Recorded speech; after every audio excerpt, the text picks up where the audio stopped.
Good morning, everyone. Hello. Welcome to Magnolia's Live DIY Design Day. I'm Amy. I'm Kate, and boy, do we have a lot of kits for you today. I'm excited. There is going to be a full lineup of beautiful floral designs to create with you, and I'll be instructing you today on all the details on how to put together all these lovely things. I think we have nearly 30 kits today. Yes, and they're all 15% off. So today is February 1st. Happy February. And so today, February 1st and the 2nd, all of our kits that Mom's going to be putting together today are 15% off. All spring and everyday stems and bushes are 15% off. Wow. All of the ribbon is 15% off. That's new. And all vases and planters are 15% off. So those are the categories. I'm going to drop a link to the DIY weekend sale. So if you want to get a few extra pieces to create something at home and flex your creative muscles, then you will have all the tools you need just to do that. And it's just as easy as it's a breeze to put these together. We're trying to do a variety of skill levels, but the majority of them are really quite easy, and I know that even if you've never designed before, there will be kits in these collections that will be easy for you to do. I like to say it's like paint by numbers for floral design. You get all the pieces that you need. You can customize it if you want, or you can follow the plan exactly. So it's completely up to you how you do it. And we give you all the pieces and you just recreate them at home. There you go. The videos will be eventually timestamped so that you can quickly find the video that you need to correspond with the kits that you purchased. Absolutely. We also carry extras for you. Most of the kits actually include this inexpensive bundle of 5 wires. This is my professional floral wire in a gauge of 20 gauge. We do have on most of the kits suggested types of moss if needed, including the green sheet moss, gray Spanish moss, and green Spanish moss. And those are assorted prices. We also carry the $5 foam blocks, and our super fine, extra dense foam is the professional floral foam that I always use, and we do sell that for you. It's included in some of the kits when needed, but you can always purchase it separately. We don't sell the extra floral tape, so that's something that you'll have to grab on your own. I always tape over my wires. Where did I lay my tape today? I already lost my tape. Look, everyone's ready to go. Good morning, Tracy and Vicki. Today? She's looking forward to today. Good morning, Vanda, Donna, Brenda. Hey, everybody. Good morning to Tammy and Sharon. She said, this is going to be fun. Well, I know that you guys love DIY Design Day. Yes. I mean, there's never a shortage Susan of and viewers. Lynn. Good morning, Lorraine. Good morning, Dawn and Tina. Barbara in Wisconsin. Thank you, Marcia. She said we look beautiful this morning. Oh, well, hey, we both decided we had to wear some lipstick today. We did, it's a lipstick-worthy day. Kathy said, I set my California alarm for 6:45, made coffee, and I have my notebook ready to go. Well, hello. Good morning. Thank you for being an early bird to join us today. Yes. If you are on the West Coast, wow, what a commitment to DIY Design Day, because the video is always there. Yes. But if you're live, the beauty of attending the workshop live is that you can ask questions. Yes, you can. We're going to set out our pieces, and Kate's going to get a quick photo of all the components needed to do the first item, which is a gorgeous hanging basket. So I know many of you, there's been a lot of discussion about hanging baskets lately. This is going to be the hanging basket called Strawberry Fields. Oh, it must be an ode to the Beatles. Okay. Kayla helps us create all these kits, and she names them after I design them. And we just want to make sure we go through the components quick so that you know what you're going to get. Actually, this piece is not in the kit, so I probably better set it out of the picture. Is that right? Yes. The basket is a suggested item. We didn't include it in the kit this year, so I'll put that right here. But these components are all going to be included in the strawberry. Oops, 1, 2, 3. Got it. In the Strawberry Fields kit. So she'll take a quick photo. That will correspond with the product online. We'll add that there. And that way we will have a clear understanding that when you purchase this, it's a kit. You've got to put it together.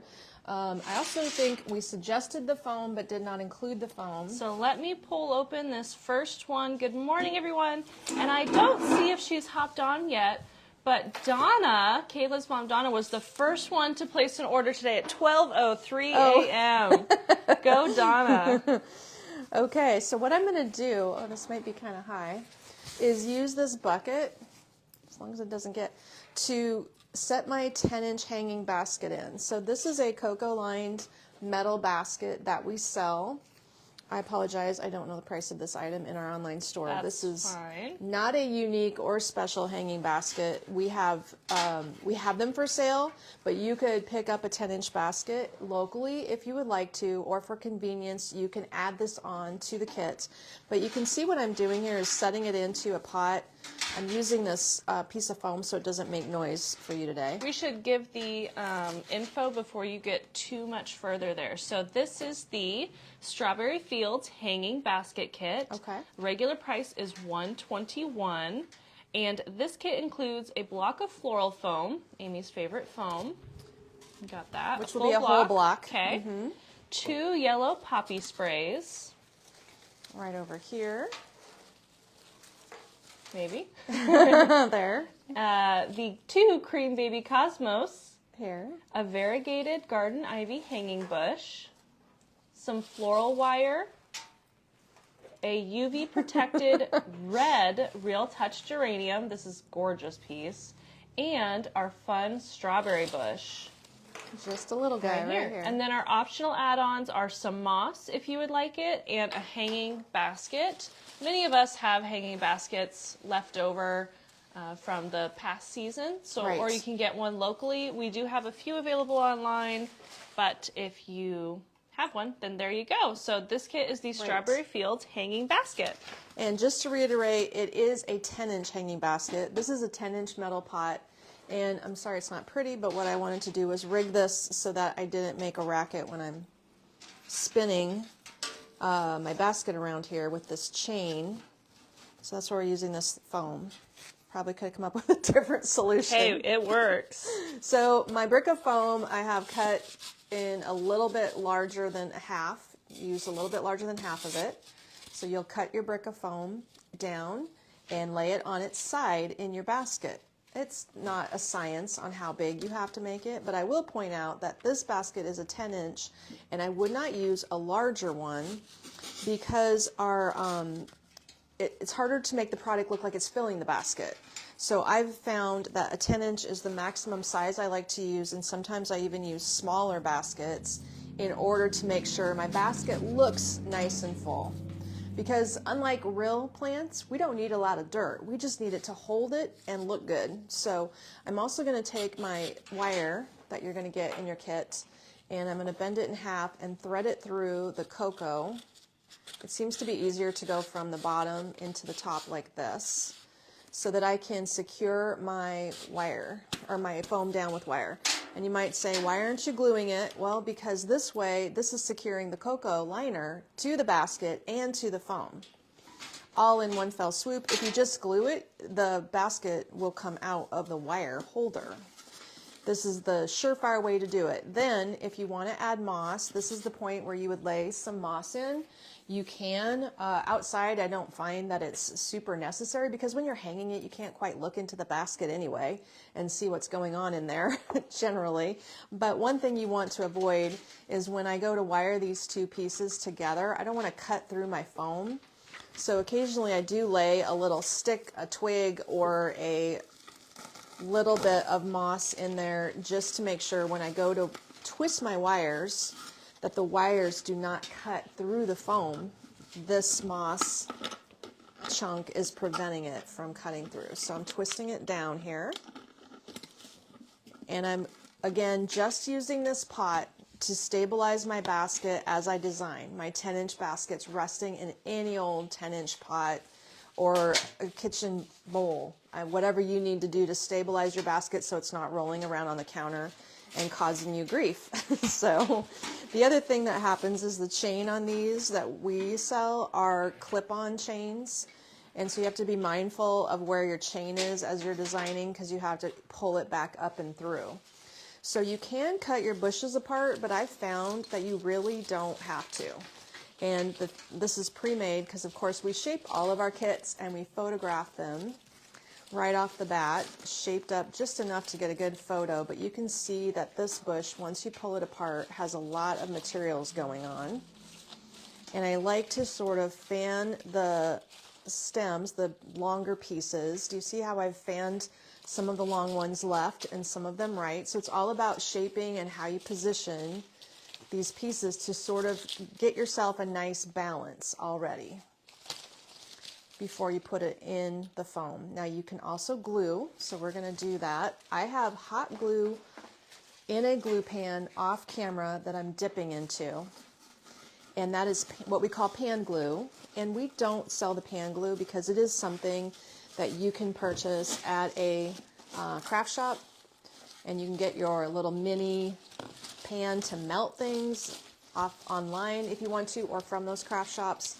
I use it's basically a single hamburger frying pan sized item to melt glue pellets that you could purchase on your own somewhere. But I find the hands-free use of dipping glue is so much easier than having a glue gun.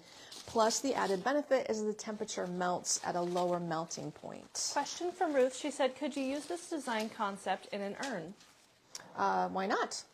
Why not? If you have those big footed urns outside the front of your home, there's no reason why that would not work. All outdoor safe. So we also have the same scenario here with our geranium bush. We have 2 long trailers, 2 longest, and then 2 that are somewhat shorter. So what you want to do is flip and arrange the plant also. Just a little bit easier to see it before you put it in. So I've got my 2 longest trailers opposite each other. I've got the short pieces going upright. And there are a total of 5 trailers. So I've just positioned them so that I like the balance of these trailers. And then I'm going to, it would be helpful to potentially cut this off, but it's really a hard thing to cut. So because I need my my stem to insert all the way through that foam to the bottom of the cocoa, to the bottom of the basket, in order for it not to stick up too high, I'm not going to put glue on there. In fact, you might even want to take a stem or a pencil or something and pre-poke a hole, because I'm placing it right next to the ivy bush, and I want to get that plant all the way through because it will recess deep in the pot. And if you can cut it off, you sure could, but I just am trying to make it easy for you. So I'm just grabbing something here to start a hole. It was a pen, which may or may not work now. Yeah, whatever works. We're going to get this stem in there, and you might need to take your basket and put it on the counter in order to press really hard on that, because you're going to press that in.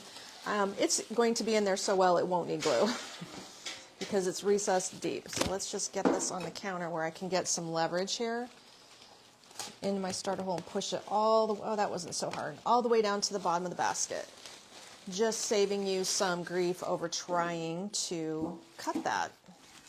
Some of these stems, I don't know what they're thinking, but they make them really, really sturdy. They do. It's like full steel. I'm like, what is happening? Okay. Why? Now we're still going to have to arrange things, but for now we know we've done our best to stagger the lengths of drapey equally around our basket. And then lastly, we're going to put the strawberry bush in. Same thing. This just needs to press down pretty far. It's a thinner stem. I'll put a dot of glue on it. So all 3 of these bushes are in the center of my basket, lined up next to each other, sharing the same center space, more or less, as close as I could get them, to avoid cutting. And you say, well, why don't you just cut and arrange it? You can, but you've also then lost stem length, so your whole planter is going to shrink quite a bit. And by leaving it on the original stems, you have the maximum length. We've pressed them down, but I found that that's just right if you just leave them all connected. So now our strawberries get arranged a little bit here. These are plastic strawberries on plastic stems with wire, silk blossoms, and silk leaves. They are not manufactured as outdoor, they're not shown as an outdoor item from the vendor the way the geranium and the ivy is, but for fun, it is a really trendy idea right now to be decorating with strawberries. It's everywhere. Even I noticed yesterday, Kate shopping, strawberry shortcake has made a comeback, and I don't know why. I saw you sent me that. I was like, ooh, why? Strawberry shortcake clothes. I think strawberry shortcake was popular when I was a little girl. Yeah, not for me. I don't know if the cartoon's out again or just the motif. I don't get it, but the strawberry shortcake along with strawberries as a trend this year is a thing. So we're having some fun with strawberries today. I've got 2 Two more items to make you with strawberries today. Okay, so now we're going to spin a little bit and make sure we're happy with how our greens are positioned. Taking a look here, do I like the arrangement? Do I want to flip some things around? Unlike a real plant, this one's going to stay where you put it. So that means our geraniums, as they fall in nature, need to be helped to drape and spill over the side of our basket. Geraniums don't look stiff and straight, growing straight out. They drop and drape, and with an ivy, it'll kind of actually drape over the pot and then kick up on the end. So be mindful of how it would grow in nature as you shape your design.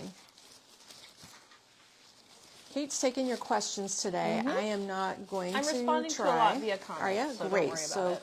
I won't worry about it. Nope. And if she needs me to respond, then you'll tell me. Because I usually wave aggressively at Mom. Right now, I'm going to just focus on instructing you. Yes. Okay, we're ready to put some of our accent color pieces in. I'm happy with how the color's balancing around my planter. These little guys have thin stems, and I did pre-cut them so that I could get my photo done. I probably took off a good 6 or 8 inches off of the standard stem. Doesn't matter which color you put in next. You're basically going to put 2 white ones opposite each other and 2 yellow ones opposite each other. So the white is called a mini cosmos. I am dipping in glue and placing that. I'm letting it extend out of the basket so it shows up. I don't want to tuck it in too far. And I am using glue as it is a smaller, thinner stem and could wiggle its way out in the wind. Incidentally, if you feel like your basket's going to get whipped in the wind, you could toss a couple of river rocks in the bottom of the basket for weight or something to make it heavier. That's one trick to help it hang more firmly and not be so light. And there you can see I've fanned out the white colored stems so that they are separated. They're not all together. They're separated wide. The poppy, same thing. You can pull those stems apart to get some air in between them. And the poppies are going on the sides where the white cosmos are not. So basically, those 4 stems are placed in a quadrant of some sort. Not science, just as a general rule, that's how they're ending up. Okay, that is the total sum of all the components placed for you. Let's see if we can get that chain worked back up around the basket, which is always a trick. So now we have to lift the chain over some of the vines. You Carrie's also loving could this one. You could also remove the chain if it unclips. I think it's easier to remove it myself when I do hanging baskets. I remove it and then just clip it on when I'm done. Clip it back on. That's one thing. If you have one that you can do that. Most of them I think you can. Right. This one I'm just going to wiggle it back up and through. If you feel like you needed more moss, you would want to tuck your moss in and pin it down with some wire or glue it down, which is necessary so it doesn't fly out of there. Okay. There we go. Kate might be right. Lifting the wire through is tricky. You could just remove it. I don't like doing it. Carol said, oh, river rocks wouldn't work where I live. I need a brick. Is it windy there, Carol? Well, Nebraska's pretty windy, I'll tell you. We are. It can swing around. I mean, you just want to make sure it's glued in. And if it's glued in, it's not. Oops, there goes that. Okay, we got it out of the bucket. Here we are with our hanging basket. The Strawberry Fields Hanging Basket Kit. So this kit, again, was a regular price of $121. It comes with all the stems you see. And you probably have your own hanging basket at home. We do have them listed under the optional section of the product description. Right. So if you saw something you liked but don't want to make the whole kit, click on that link anyway and scroll down where Kayla has linked every single item used to add it to your cart. There we go. So we have a nice amount of trailers here. These new bushes that have just come in are available in white, red, and hot pink. We're using the hot pink one later on today as well to do another hanging basket, but they're perfect, and this is just how you stretch one of the plants. But if you wanted a super full pot, you could buy a second plant and insert them side by side to have a much fuller look. If you'd like to get 2 geraniums instead of 1. Absolutely So that's an adorable. We're starting off strong today, so if you're just joining us, this is the first kit of the day, and we have 29 more to go. We're going to hang it right over there, Okay. and we're going to design for you a garland next. Let's line up our components. We're just going to keep going.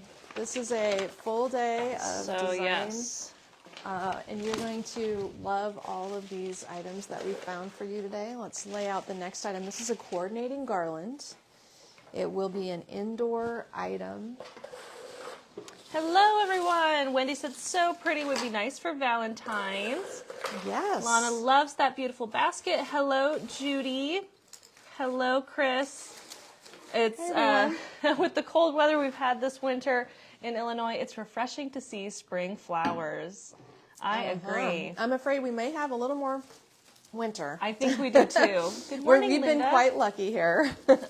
Julia said, just hopping on, there's strawberries. I love this. Well, you're going to love this next one too.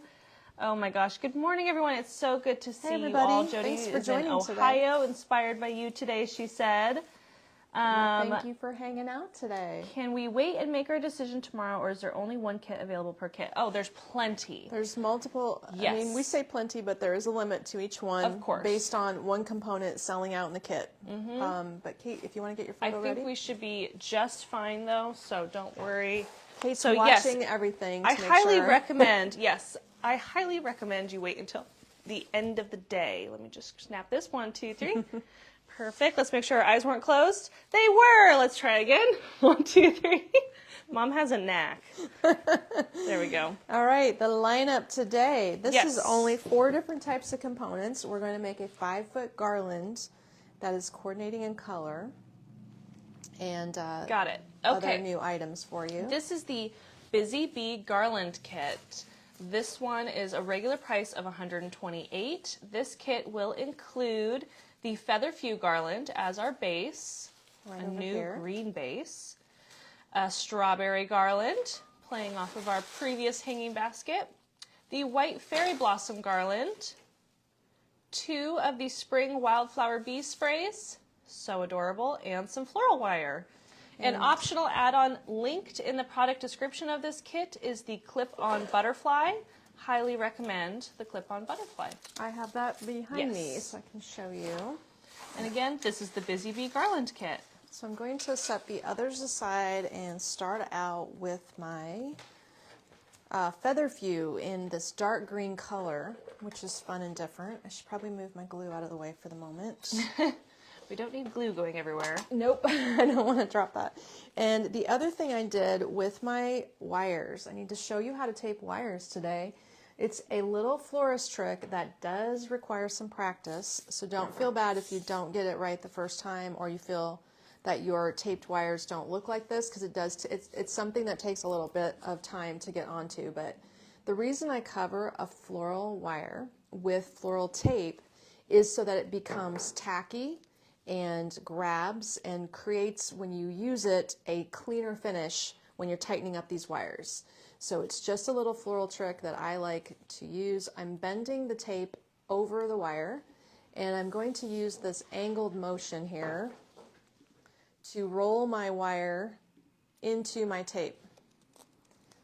Do you notice how I am not moving my tape around my wire? Whoops. I am rolling my wire into my tape held taut between my thumb and finger, and by stretching it, it activates the tape. It makes a nice clean finish on your wire, and it is something you'd almost just need to sit in front of the TV and practice wrapping wires. But most people make the mistake of trying to pull the tape around the wire when in fact you're rolling the wire into the stationary tape. I'll try to show that a couple times today as we go along, because it makes a handy little addition to your floral design professional repertoire. So with our fun little Feather Few garland, this is a natural touch garland on a wired base. It has really nice fullness when you fan it out, and what we want to do is kind of lay it open, so as we lay the other things into it, we can then go back and lift these fronds back into the design and blend. It'll blend better if you can fan it out first. You'll see why as we go along. So I'm just going to kind of flatten it and move these little fronds from side to side so that I have some balance here. And it is 5 feet long, so it's kind of the perfect thing to lay on a mantle. You could use it on the top of your kitchen cabinets. Where else would this look good, Kate? I have a half wall that it's oh yes, great on a for. half wall for your staircase. Above a doorway, above a large piece of art or an arched mirror. Large island or table. It's a cute piece. I think it's kind of a kitchen-y, casual piece, personally. Okay, that looks pretty good. Need a bigger counter to work on. Oh well. And then we're going to lay Garlands always take up a lot of room when making them. This is a little easier. It is not wired. The strawberries aren't wired. Just the center base is the only wired component. But all the little branches with the berries are not wired. And you can see there's definitely a front and a back. So you just lay it face side up down the center.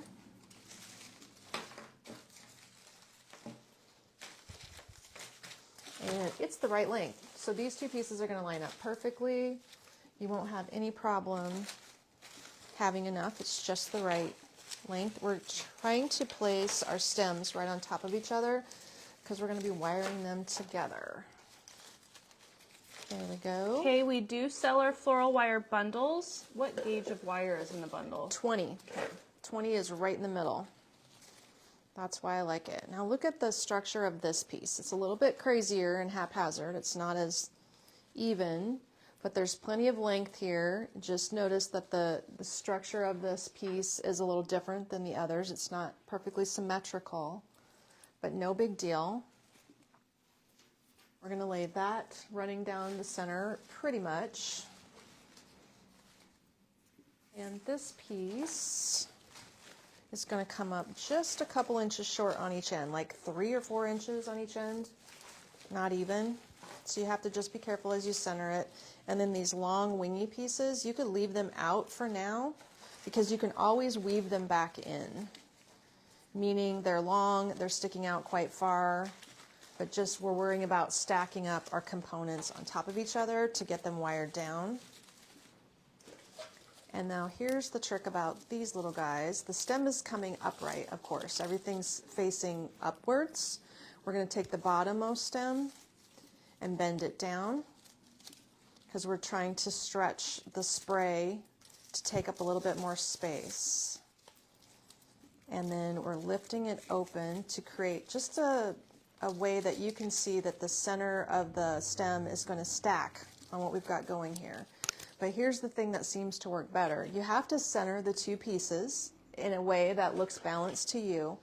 There's a lot of air here between the center stem and where these pieces start. So I'm going to lift the garland and place this underneath in 2 spots. So it's probably 12 inches, 10 to 12 inches from that end. And doing the same thing here, it will be about 10 inches from that end. Now you're going to ask, why are you placing this underneath? Because this is the thickest, heaviest stem, and these have enough space sticking away from it that I'm not going to be covering any of the components up by laying it underneath, but I'm going to get that heavy stem out of my way so it's not covering up my strawberries. So that is how I've decided to place it. They're basically stem end to stem end, which brings my little bees into the center because there's 2 bees per stem. So our stack now goes with the bees at the back, then the featherfew, then the strawberry, then the white little fairy garland, whatever that's called. So now you've kind of got a mess that you have to organize. I'm going to pick the center here and wiggle the... We'll start in with our wire. Wiggle all the stems together, find the center, and just start wiring my components down. I want to get all the base structures. I want to catch the end, here it is, the end of the bumblebee stem. Don't want to miss anything. I would guess this is going to take about 8 little wire sections. This has been taped with brown floral wire. You could use dark green or brown. Light green might show up more. I'm just using about, I don't know, 2 inches of wire in the end here. I also use pliers to tighten things because I like to make sure my wiring is there to stay. I don't trust finger tightening at all. I always use pliers to wire myself down. So these little sections of wire look to be about 6 to 8 inches down the line from each other. And I think it'll take about 8 to make my garland stay together. Then the final step will be shaping, which is pretty critical. And as I'm wiring here, I'm just making sure that I have, with my wire, attached the bumblebee stem, the strawberry, the white fairy garland, and the featherfew, all while lifting the leaves out of the way to make sure that I don't wire something down that I don't want to be smashed into the wiring section. So here is a great look at how it's stacking up for you. Doesn't take much wire, just I'm still using the same wire. I'm just using small segments and cutting it as I go. Twisting my wires down. Securing everything in one right here. You can see I've got all my stems stacked together. Now I can cut my wire off, and because it's taped, this little chunk of wire just sort of blends in better. It is less sharp. The tackiness of the tape helps kind of squish it together and hide it for me. Now my bumblebee spray has run out. It's completely secured, so the last end of my garland here is only going to be wiring the other 3 long garlands together. Question from Carol. She's wondering why you're using wire instead of zip tie. In my line of work, being professionally trained in the fresh flower business, we were trained to wire things for a professional look.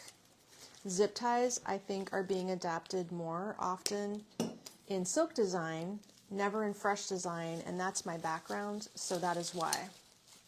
Good point, though. There's no reason why you couldn't zip tie this. I think zip ties tend to show more. Wires are much thinner.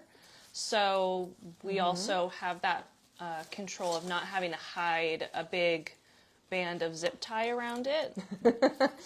You could use really fine zip ties. Then I would be getting my glasses out and seeing how to thread those little babies.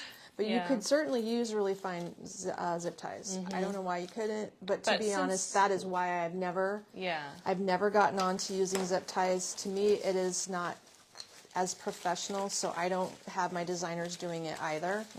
Based on the fact we're doing high quality work, and that to me feels more high quality to use a wire. Yes. That's a long explanation, isn't it? Well, makes sense though. Hello, Diane. So the items you have in your cart. So if you put something in your cart, it is not reserved. The only way to get the item you want is to check out. So then if you have something in your cart and someone buys it out from under you, but there's still some at the store, you can check out with what's left and add an order note and just tell us, I want the Busy Bee garland from the store, or whatever it may be. And then you can, we will usually get that taken care of for you. You can also call the store, but I highly recommend an order note. That seems to work the best. They're checking both today. Yes. They're taking calls from 10 a.m. Central to 4:30 Central. And we are closed on Monday, but someone will be also simultaneous today watching your comments on your orders. Oh, good. And your Facebook messages. Good. So yes, you can, if you don't know where the order note is, it's right before you check out. There's a little box that says, I accept the return policy. It's just above that checkbox. So that's an easy way to find it. And you just say, I want such and such from the store, and then we'll get that added to your order and update the invoice and send it off to you. That's true. And we are now at the end here. We just need one last wire. Then we'll shape it quickly, a couple tips on shaping, and you'll be good to go. Pretty much with wired pieces like this, all of the best result comes from how well you can get this shaped in the end. That's the true trick, shaping things. Shape, shape, shape. Exactly. There's also some weird little curlies on the ends of the strawberry garland. I'm just going to cut off some of the plastic that I don't like to see there. They have hangers on the ends of garlands. I don't know why everybody insists on doing that, but those are getting cut off for me. I don't like those. Okay, there we go. We don't need a loop on our garland. So it looks like everything is attached successfully. You can see how nice and tidy, maybe you can see. You shouldn't be able to see the wire very well because it's hiding itself really well. Now we've got our garland flipped upright. You just have to blend, so we're going to, I'll just start in the middle and only shape a segment of it to show you how to finish it. But the lifting of this featherfew from the back is kind of key. You're going to pull it up into the center. You're going to have these extra wingy pieces of, was that a fairy garland? I forget the name of it. Fairy blossom? Fairy blossom. So those things can either be looped and re-secured back in, like twist them onto each other, or you can use them for height. Like here, I could just take this long piece, spiral it, and let it lay in there to be popping up and adding some height to my garland. I'm also going to lift my bee back up in here, so you can use your fairy garland and your bee to sort of twist around each other and support each other. If this were laying on top of a kitchen cabinet or on a table and you had candlesticks popping through it or something, you'd like this extra height. So in some cases, there might be an advantage to having it lay really flat, but I would think in many scenarios having the extra height is going to be fun. So we want the bee to show. I always like to have a little extra height. It seems like if there were candlesticks in place, I'll probably need some of those later today. Okay. Candlesticks will come in handy. Do you need some now or just later? Later's fine. Okay. We have some in here, so I'll just grab whatever when you're ready for them. So I'm just pulling the featherfew up from the back. I'm kind of lifting it around to help support the strawberries to make sure they're shown. And the featherfew is wired. The strawberries are not. So that's something to note. There you can see how it's coming together. I like how this is summery. Organized. The strawberries are so fun. Strawberries would be so good right now if I had my garden Yeah. going. I have strawberries. That would be great. We'll see them in June. So we're kind of doing an early summer look this morning. We're really being optimistic for you. There we go. So do you get the idea? You just need to wiggle and shape everything until you're happy and satisfied with the result.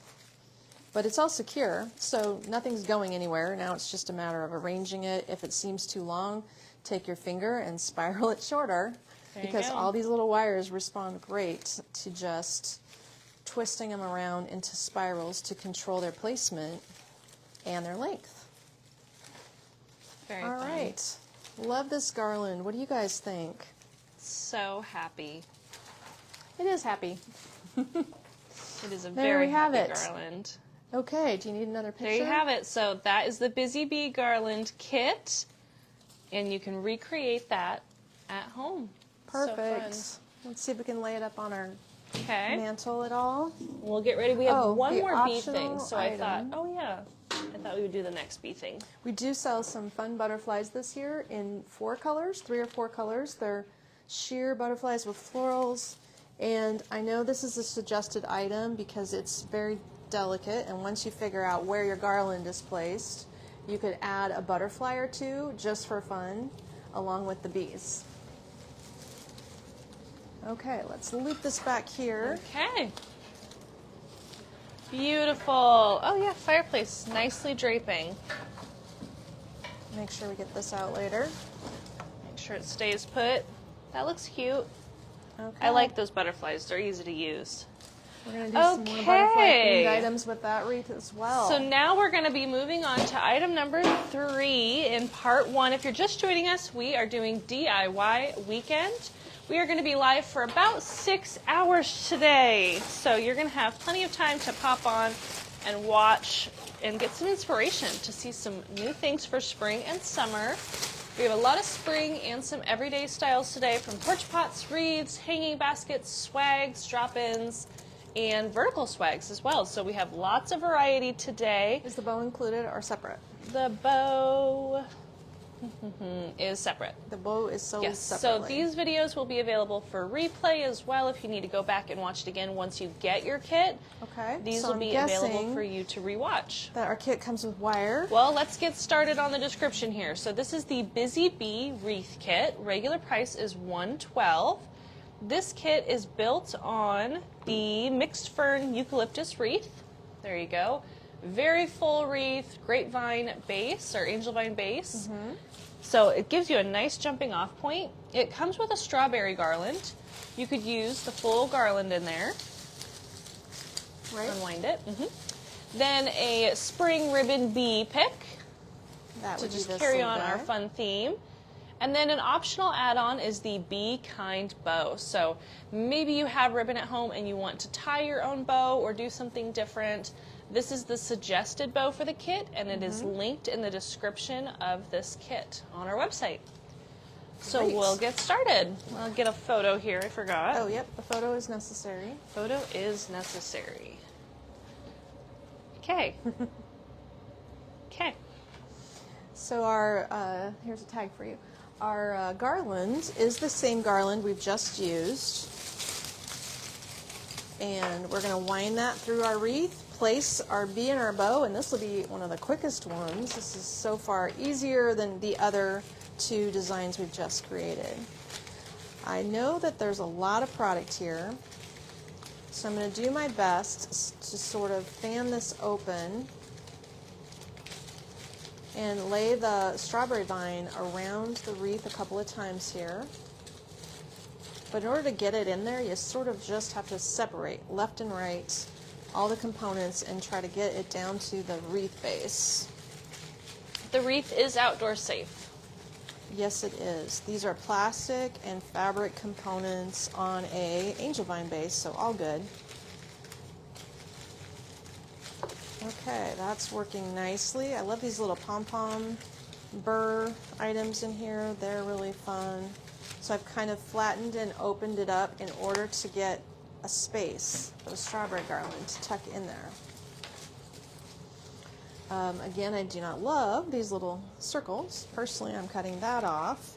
Looks like I could actually stick that into the angel vine, the end. By cutting off the little circle, I now have a nice long stem to just tuck it behind the wire in my angel vine. I'm just threading it behind one of the wires to get it started.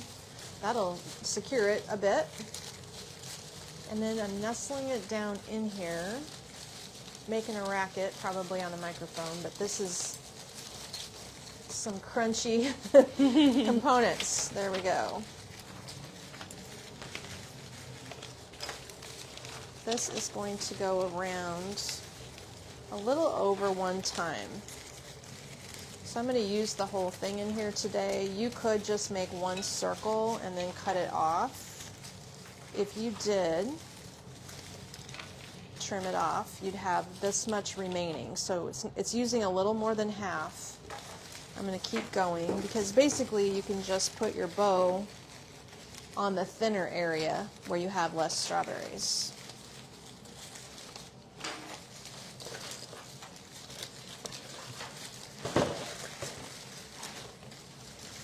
There we go. It is easy to get all those strawberries in there though. And the other end, same thing, it has a hanger. I'm just going to tuck it in. Oh, funny. Lorraine, you were not the first one to say this, but she said, when Rick and I were first married, I loved strawberries, and I decorated my kitchen with strawberries and daisies. That is, someone else was saying that. Was it yesterday, the other day, that they decorated with strawberries? I remember you decorated with grapes. I had grapes. Like a crazy woman. And that was in 1990. oh gosh, 6, early 2000s, 7, 8, somewhere in there. Well, I was born in '97 and I remember it. So grapes are very popular. We're going to use our bee and some taped wire to finish our design off. So here we have some wiring is just going to be necessary, not many wires at all. I'm using my brown taped wire. You would not have to use tape wire. And you maybe could get by without wiring it if you've got it tucked in there well enough. But I'm just going to add a couple of wires. Now my strawberries, because they go around 1.5 times, are thicker on one side of the wreath than the other. So I'm going to use the thicker strawberries towards the bottom and the thinner strawberries towards the top. I'm going to put just a couple of wires at the bottom. I'm going clean around the whole wreath. It's easier than trying to thread it through, and just picking a couple of spots to secure my strawberries down. And then we're going to place the bee and the bow, which is optional, by the way, at the top. You could use a different kind of bow. It would be fun to use a white daisy bow, for instance. And we have a lot of great ribbon in the online store. Currently, if you're watching this during the live or the sale period, the ribbon is also all on sale. You can select a different bow or different bolts and create your own bow. We are one of the largest ribbon vendors in Northeast Nebraska. We do have a lot of ribbon. They make fun of us at market for how many ribbon pieces we cut, and then we have like giant envelopes stuffed with ribbon. But we have the best vendors in the world. We do. Okay, so some of these little strawberries just need to be wiggled and shaped around in there. I've got one wire tightening the whole works down. We can add a second wire. And then at the top, I better quickly show you how to make a hanger. So I'm just using 2 wires to secure the bottom sections of the wreath here. And as I put my bow on, that will secure the strawberries towards the top. And basically, this little bee has such a heavy gauge wire that it's made on. You can just insert it right into the wreath itself with a little glue and it'll stay put. For instance, this is a really heavy gauge wire. I'm going to trim off a little bit of the length. The bottom is where all the strawberries are. The bow is going to go up here towards the top. So I'm just going to grab some glue and find a little spot into the wreath here and insert my bee with the dab of glue right into the wreath. And I don't want it to be stuck in there too far. I just want it to stick out a little bit. And I'll arrange my bow right next to it. The bow is going to come with a lightweight wire. So this is going to be easy to add all the way around your wreath here. Oh, funny. Stephanie did chickens. Several people did strawberries. Several people did grapes. Yes, grapes were the thing I jumped on. Yeah, I remember the grape wallpaper border, like at the top of the wall. I remember that vividly. It actually was stamped and hand painted by me. Was it? Mm-hmm. I did furniture too. I have a customer who reminds me that she purchased furniture that I painted with grapes. And she still has it. That's funny. Brenda said it was ivy and grapes. Yes. That's true. We had the whole works at our house. Oh, funny. So the little bee, I'm curling and shaping him. Very cute. There we go. Get him curled Gotta up shape, a shape, bit. shape. We talked about these bees yesterday during our bee-themed live. Sounded like you had a fun happy time. little. We sold lots of bee stuff. They were excited for it. Oh no, Carrie. Miss Shepherd. It's so weird to say Carrie. She said I need to put all my winter snowman things away. I just made Jordan take down the last tote of what I thought was the last tote of Christmas, and then I looked into the far corner of my kitchen, and there's still Christmas. Wintry pine, but I think I can get by with that. I've got some pine out too, Carrie. Don't feel bad. Okay, guys, here's how we're going to do a hanger. Here is 2 wires coming from the back. Don't mind this tag on the back of the bow here. These 2 wires were just completely wrapped around the wreath itself. All you have to do then is cross them over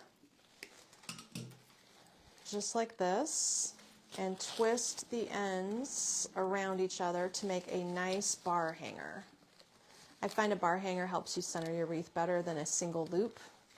So we always create this type of hanger on our professional designs here. When you purchase them from us, this is what it will look like. And that tidy little bar will not stick up higher than the wreath, so you won't see it from the front. But it is tall enough to go on an over-the-door hanger. So here we have it with the optional bow in place, the bees, and all the strawberries. A cute, cute design. I know you guys love it. So happy. The Busy Bee Wreath. So that is the end of our bee designs today. Yes. And boy, oh boy, it's 9:50 already. Cruising right along. Yes. So we are going to do a porch pot kit, if that sounds good with you guys. So if you're just joining us, hello. It's DIY weekend where we live design, Mom live designs for 6 hours, and I sit here and drop links.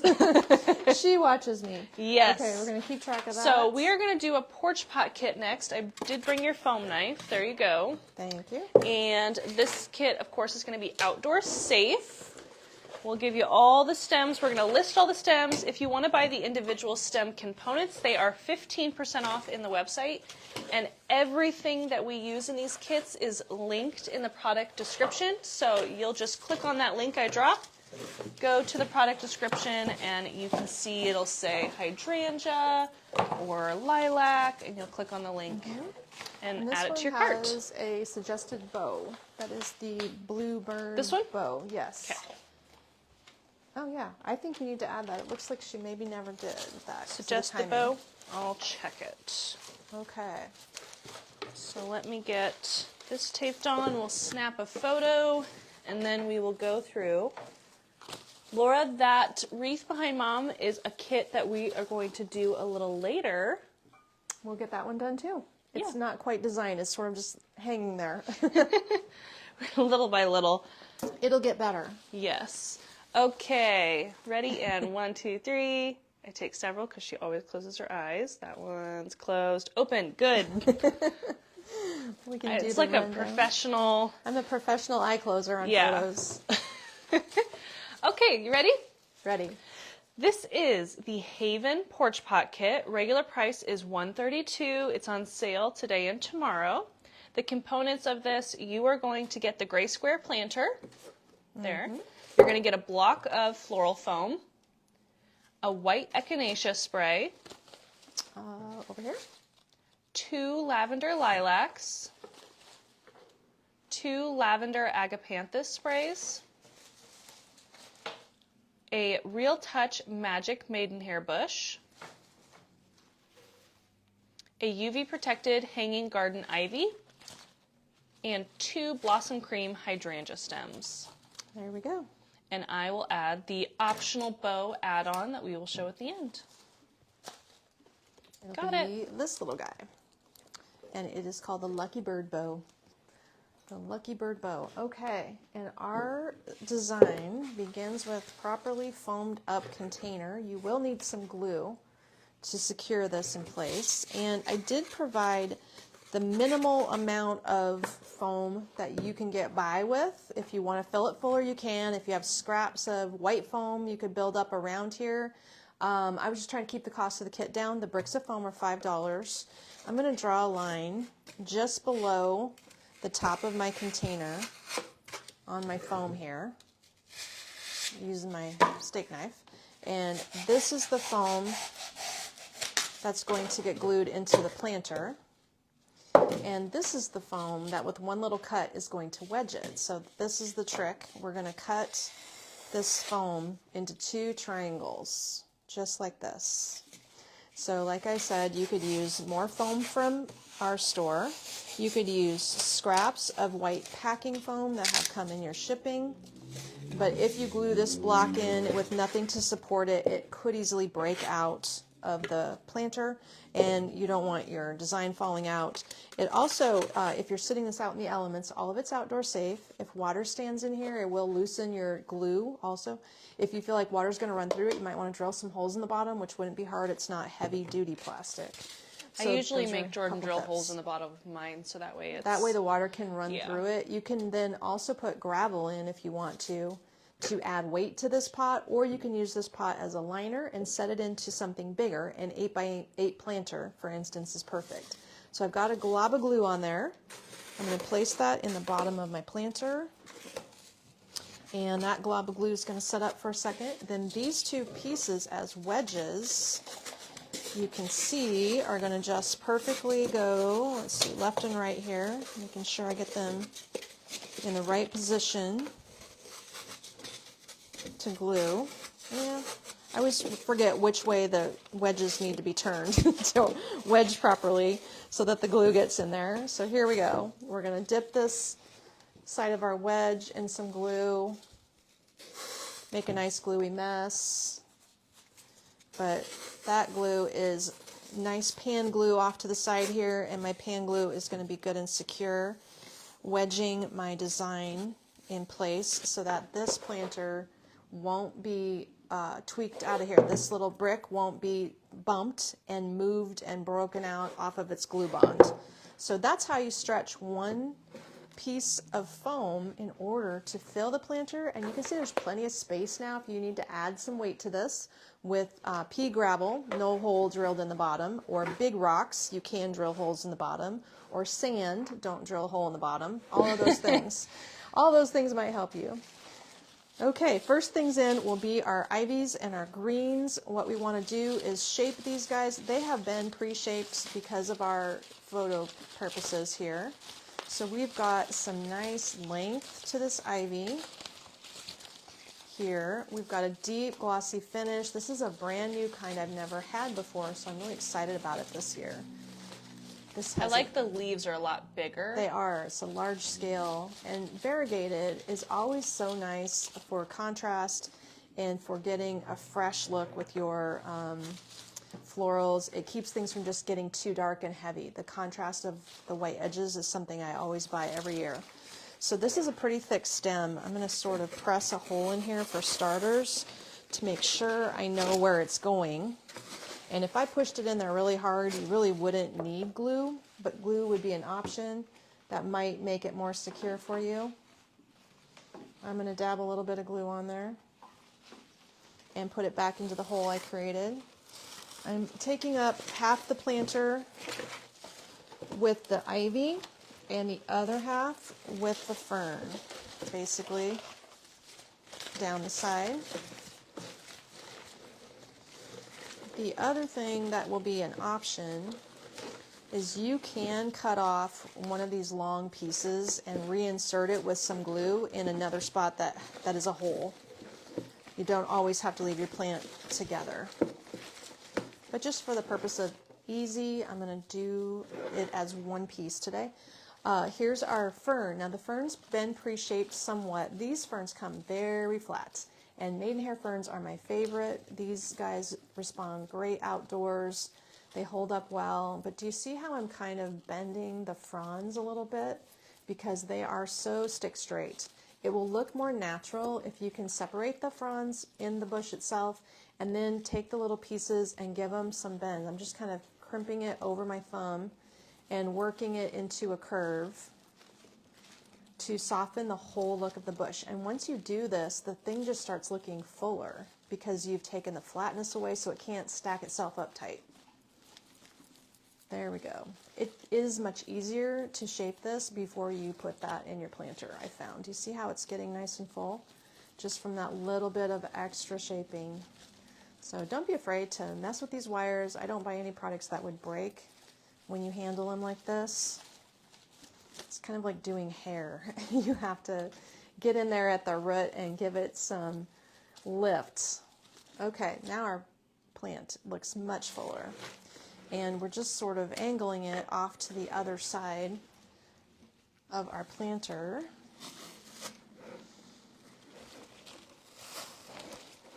Takes a little bit of elbow grease, doesn't it? You got to get it in there. That's true. And this planter is one-sided by design. So I'm working with the front towards you. we will assume almost always when we do planters, outdoor pot designs, that your plant will be sitting against the house, against the wall, against the garage, somewhere that there's a back to it. If you ever need to shape it in the round, you might need a little bit more products, or you just could take like this ivy here and cut or pull it around to the back side to make sure you've hidden more or filled in more space. Also could be cut and just moved over to the other side. Then you wouldn't have to fight with it. There you go. So let's start with our height here. We've got 2 agapanthus stems. Funny enough, those are the small ones. These are the small agapanthus stems. We have big ones. There's some that are 4 feet tall, I think is what it was. Some just doozies. about 4 feet. I'm using Crazy. some glue, and I'm going to insert one higher than the other. We're going to let one sit up high, and then I'm going to press one in a little farther, making sure I don't break my foam out here. We do have the best floral foam. Mom's been using it for years and years. Mm-hmm. I got to push it down farther. So sometimes if you get the glue on it and you Makes don't it have your hard. hole all the way low enough, you won't be able to press it like that. I won't be able to press it in low enough. So I'm going to cut it off because I can't get it to go far enough down to suit me. So I'm going to take off about 3 inches. Oh, that wasn't too bad to cut. Some of them are so hard to cut through that steel. It's just crazy. They are. Like, what do you think this is used for? You do have to wonder why they're designing them. There we go. So what I've done is staggered them for height here. I might like this one to stand up. I wonder if that would help it too. So that maidenhair fern Mom is using is a pretty good size, but it depends on the size of your container, Donna, to have just one on its own. This is only a 6x6 or 7x7 inch container. And she's using the fern and an ivy bush. So I don't know if one on its own would be big enough. Probably not. One ivy all by itself or one fern? Fern, I think. One fern by itself wouldn't fill your planter, probably, unless it was a little guy, like maybe just 5 inches round and tall. Yeah. If we get a chance at the end of the day, we're going to show Boston ferns. Oh, we will. The giant ones. Yes, Boston we had a ferns request. would be great.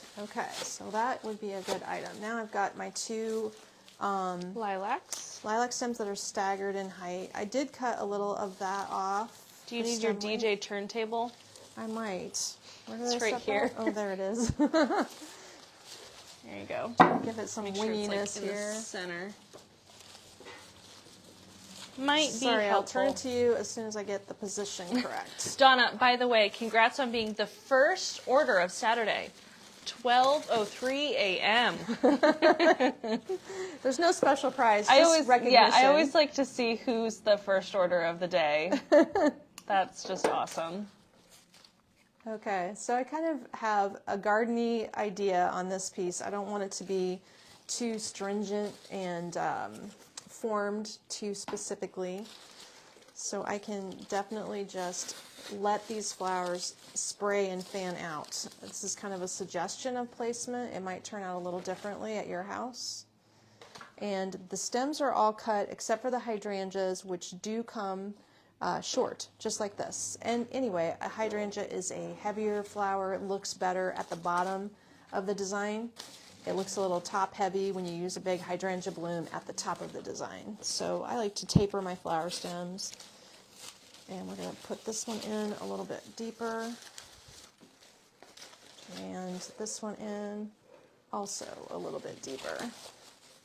So if this were to sit into a larger planter, you have enough overlap on the stems to make it look full enough. If it rests in maybe an 8-inch planter would be a proportioned idea. This 6x6 inch pot dropping into an 8x8 planter, that might be a heavy glazed terracotta or ceramic or a clay pot for weight.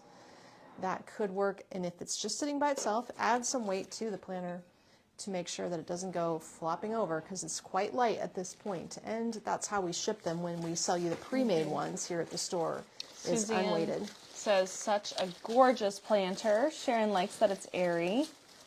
We're going to just shape the hydrangeas apart a little bit and add that optional bow. Yes, so that's the Lucky Bird bow. It's an optional add-on if you want. It's linked in the kit description. So you could decide if you would like to have a little bow on the front. And that one's outdoor safe, I'm assuming? It is, yes. This bow has pretty long tails. You're going to need to shape it when you get it. Every time we ship bows, I know they get a little squished. Can't be helped. And also the wire used on these isn't the heaviest gauge. So you could use, do I have one that I just dropped in the garbage here? You could use a stem, of leftover piece of a stem or a stick or a dowel, and twist the wire around your stem to secure it into the pot to make a little holder. Did you see how I did that?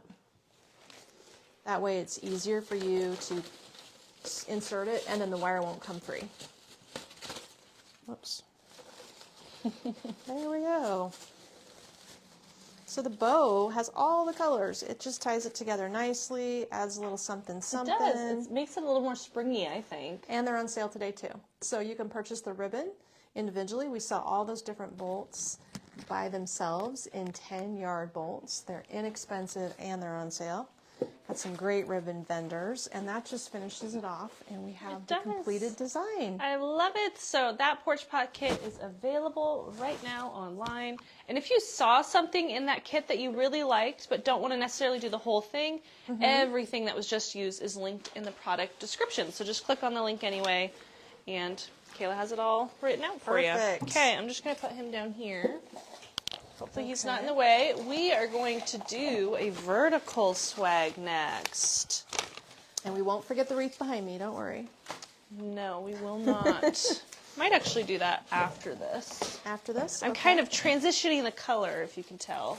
Are you? Well, we could have done that wreath over there, but we'll have to just catch it later. It'll be fine. Well, we can do it now. We have a lot of things we have a lot of good stuff in variety of colors today. Unlike most DIY lives where we're sticking in strict color palettes, this one's going to have a nice variety today. So you're going to find Okay, 1, 2, 3, cheese. There we go. Something for everybody today. Okay, we ready for the next one? Did you take a sip of coffee? Is your coffee still warm? It is not. Do you want me to warm up your coffee? Mine's getting a little chilled. Ooh, I'm switched between coffee and lemon water. I don't know if that's a good variety. I was thinking about it this morning. I thought, I should have brought my little humidifier in here just so you could have that when you're talking for 6 hours. I've got my special throat drops from Jane. Her there you go. That's a good idea. Today, that's a saver. Oh my gosh. Well, good. Everyone's loving that design. Are we ready for the next one? Okay, we're set. This is the Passion Fruit Swag Kit. Love the name. It's a regular price of $126.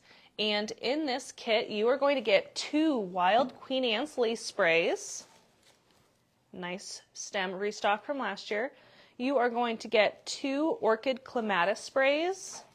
The most vibrant colors. Such a beautiful, beautiful, vibrant color. The Deep Forest Fern spray. This one. A variegated English Garden Ivy spray. A Real Touch Forget-Me-Not spray ×2. Those are new. And the Mia Mini Blossom Seed Bush. Very large stem. You're also going to get a floral wire bundle and a bow.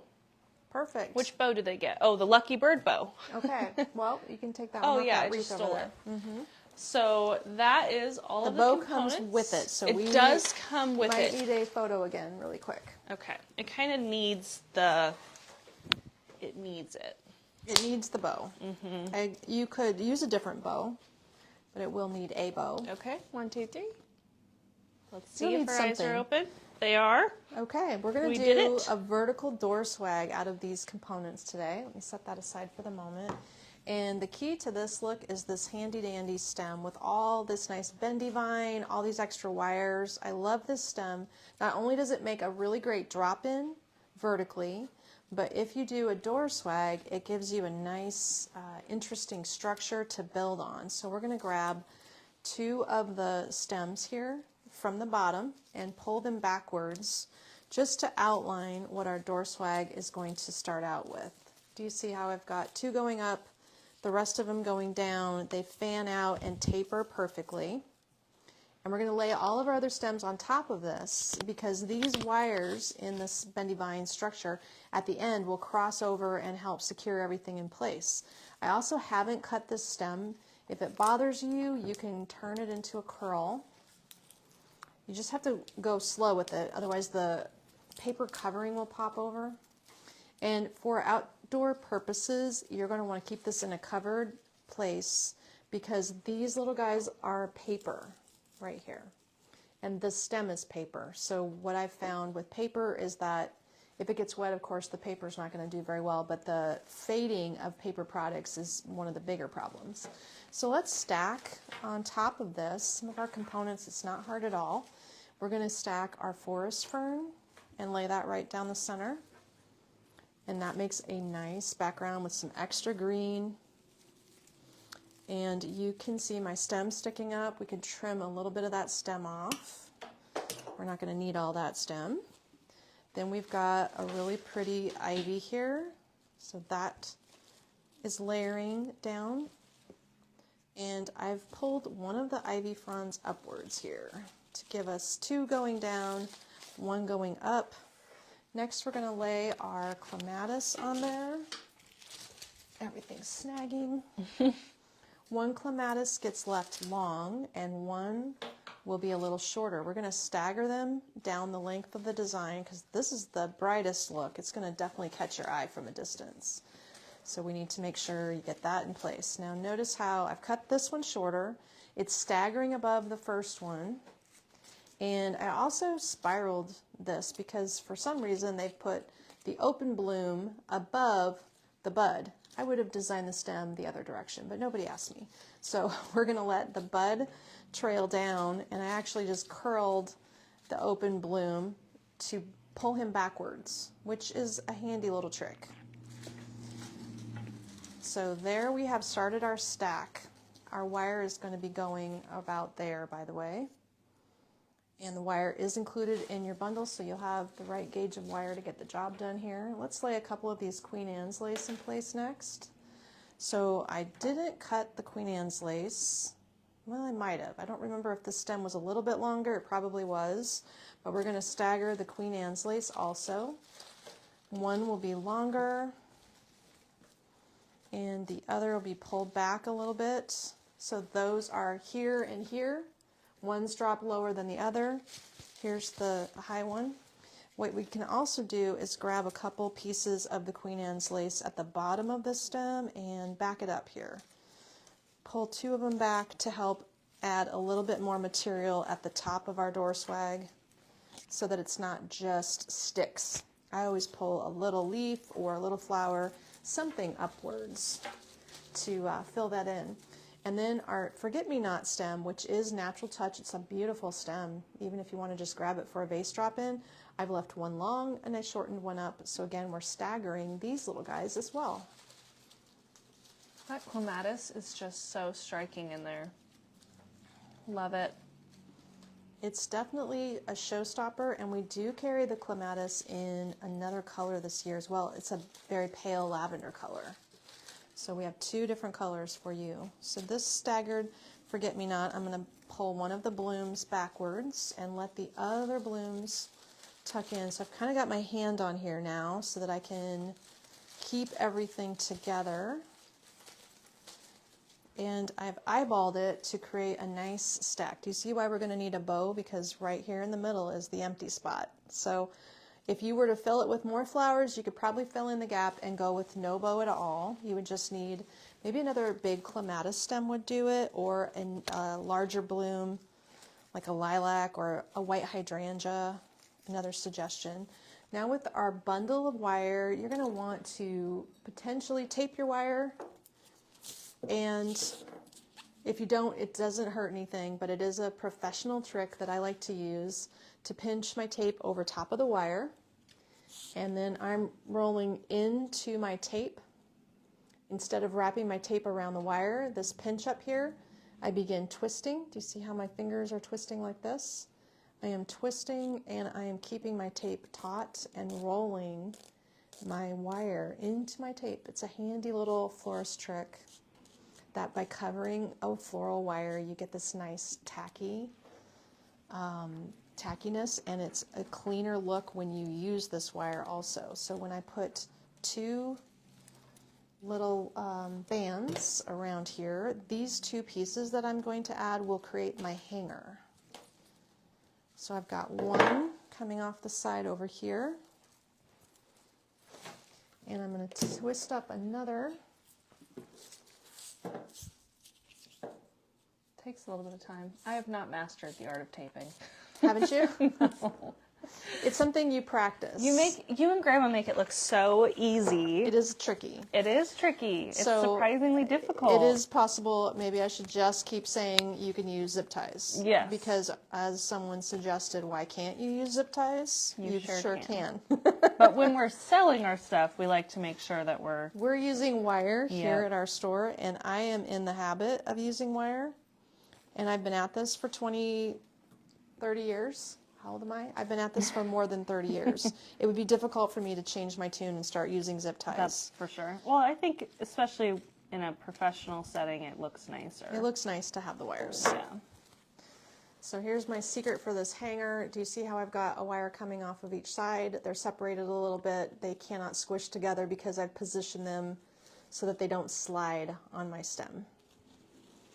On the back, I don't need this full length of wire, but I do need just enough to create a nice loop back here. So we're going to do, what do we got, 5 inches of wire, and create a very good sized loop, assuming many of you will be using an over the door hanger, not just a nail. Yeah. Gotta have a good size. I think these are nice for those narrow walls in your house when you just don't know what to do. I have several narrow walls, and it's always tricky you don't really want to leave it empty all the time. So vertical swags have been becoming more and more popular. It is a different shape. You can always lay it on a tray. I'm going to cut that extra stem off, and a couple of these stems are sticking out a little too high, so I'm just trimming them because my floral pieces will be hiding, they'll be hiding the mess there. And then we're going to add the bow, which has a nice lighter weight wire, so it'll be easy for you to put the bow around here. And it does hide the mechanics of where you have attached everything pretty easily, and then all you have to do is shape. So I'm going to tighten this bow up. Shape. That's that is the truth. thing. It's not hard at all to... Sharon thinks wires look so much nicer and professional. They do, and our staff is all doing it this way. Mary said, "Are you watching your mom with the tape and wire?" Mary, I've probably watched her and Grandma more times than I can count. And because I always remember Grandma at night would sit in her chair. We'd be watching a movie, and she'd be taping wires at night if I would go spend the night at Grandma and Grandpa's. And I can't even count the number of times I've watched her do it, and I still can't do it that well. I think it also ruined her hands. Yeah. Well, she would do thousands and thousands, I'm sure she's done over her life. Thousands and thousands of little wires. It's crazy. Now our staff have to tape their own wires. Yep. So basically I'm weaving my tails down into my design a little bit, so it's not just a bow hanging there. And that gives you a little bit more of an integrated look. You can also take your Queen Anne's lace, and if you have a hard time positioning it where you want it to go, you can curl the stem. By spiraling the stem, you can control the placement of the head a little bit. I can get my ivy pulled up in here. Just trying to get the best result that looks good to you. You know, there's not an absolute right way to do things, but by sharing all these tips, it will evolve, and as long as you like it, it's perfect. You can do a little variation on this theme, and it will still be just fine. Okay, I think the biggest thing to like is where this dark flower ends up, because from a distance, if this is hanging on your front door, your eye will be drawn to the darkest item on the swag, and that is that big old clematis bloom, so you want it to be positioned and balanced the way you like it there. Yeah, okay, beautiful. Looks like it's a little offside. You get the idea, and our kits makes up a design that's really good sized. It's going to be 36 inches at least, with a few pieces spiking beyond that. Cute. So it's a good sized door swag. Also could fit between doors if you have a full view glass door that you need to place this between. I'm going to let you put it on that hanger there, and we're going to do this gorgeous orange piece next. I'll get that pulled apart and get a link up for you. This one is like eye-popping. Eye-catching, not eye-popping. Is eye-popping a thing? Eye-catching, eye-popping. Eye-catching for sure. We'll just snip this a little faster. And I'm going to get the description pulled up here. What do we think? Have we found lots of things that we're inspired by so far? Lots of designs today. We've still got another 30 minutes, so we have We'll be live. Right now we're going to be live for another 40 minutes. 40 minutes? Mm-hmm. This one, the bow, is selling very quickly. Well, we have 2 sizes of bow, so I wanted you to watch that. Okay. Because I have one size and there is a larger one. Or I have the larger one, there's a smaller one. Well, I'll just use whatever Kayla linked in there, and I'm going to add a few more to inventory. Just so that way we're all set. Okay, you ready for a close-up? I am ready for my close-up. Okay. The bow comes with it though, right? Yes, it does. Okay. Okay, 1, 2, 3. There we go. That way you guys can see all the if you didn't components know, laid we have to out. pose for a picture. It goes with the product. These products online all have the instructions on these videos. So when you purchase a kit, the video will eventually be timestamped so that you can find your instructions for the product you bought and watch it again later. We also have all of these items linked separately. So for instance, if you loved this ivy bush, which is an unusual color, or this gorgeous amaranthus, in each product collection, you'll find the individual items hyperlinked there, so you can just grab those individually. And the product description. Okay, you ready for this one? Take a right. swig of water. This is the Orange Citrus Wreath Kit. This wreath is a regular price of $109. On sale today, February 1st and February 2nd, so grab it on sale while you can. This kit is built on the Orange Mini Garden Blossom Wreath. This is a newer wreath for us. It is a paper-wrapped base, not outdoor safe, but really cute and cute on a gallery wall. I think this would be striking. If you have a covered front door like me, you probably could get away with this one. Right. It also includes the lime hanging garden ivy bush. This is a very vibrant bush. This is going to be a very fun, colorful look. I love that. I wish I could find that in real life, but I couldn't keep it alive. It also includes a jumbo draping amaranthus. This is so cool. I'm excited that we're using it in a kit. Very fun new piece.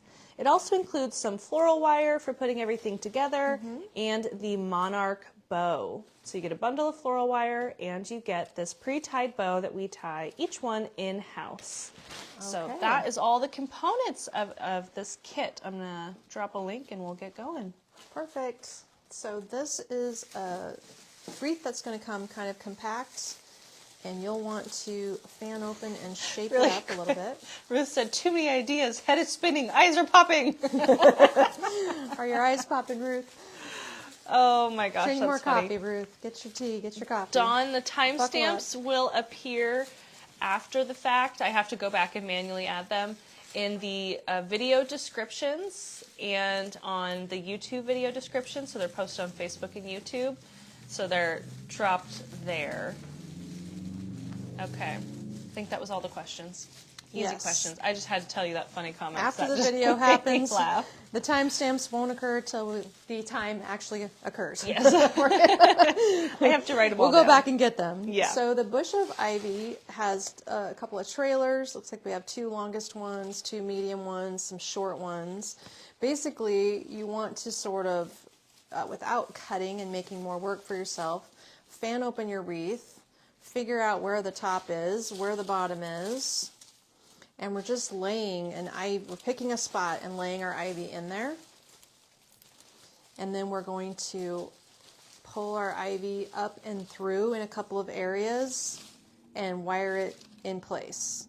So starting with the ivy predominantly at the bottom of the design, I am going to just stack my components before I put a wire on it, because it'll be easier to just wire it all down at one time. So with my ivy in place, you can see it's covering all of my stems. but that's okay because we can pull them up and through once we get the wire in place. So we are going to lay the ivy bush in a single location at the bottom of the wreath. We're going to make sure a couple of our ivy trailers that are long can fan up into the wreath itself. Do you see how I can now pull this one this direction? And I can take this other long one over here and work it back this other direction. So we can just grab the two longest ones and help them work up through our wreath. Now the amaranthus is a foam and paper product that you can see here.